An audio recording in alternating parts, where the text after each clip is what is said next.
Yes, you can. As a matter of fact, the US loves money coming from offshore. There is actually something called Regulation S, which has to do with foreign money coming in and how you can do it. So yeah, we can help you set up this way. We actually had a conversation with our attorneys for that, so you can do it. And you can set it up in Texas and solicit in Canada and bring the money in.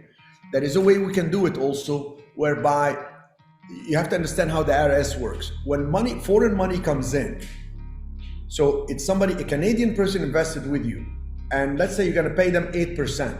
So let's say they invested $1 million and you're supposed to pay them $80,000 a year.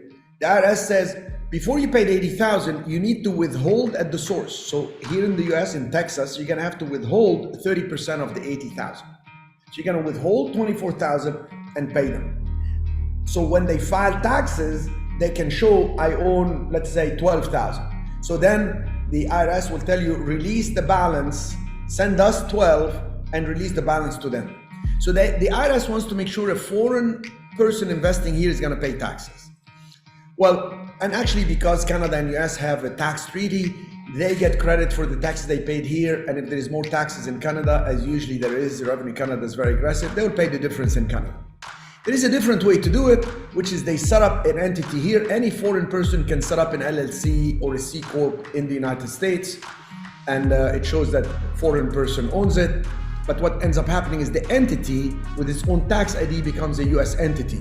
So what happens, they loan the money from Canada to their US entity. You can do a virtual bank account. They loan the money to themselves here, to their entity. The entity becomes the investor in your fund. Then you pay the entity so you don't have to withhold anything. And then it's their business what they do between themselves. They can keep the money here, pay taxes. They can send the money back as principal return. They can borrow from their entity so they don't pay taxes. There's many ways. We can get to that when we set up your fund, and we'll talk in more specificity for your deal and with the attorneys involved.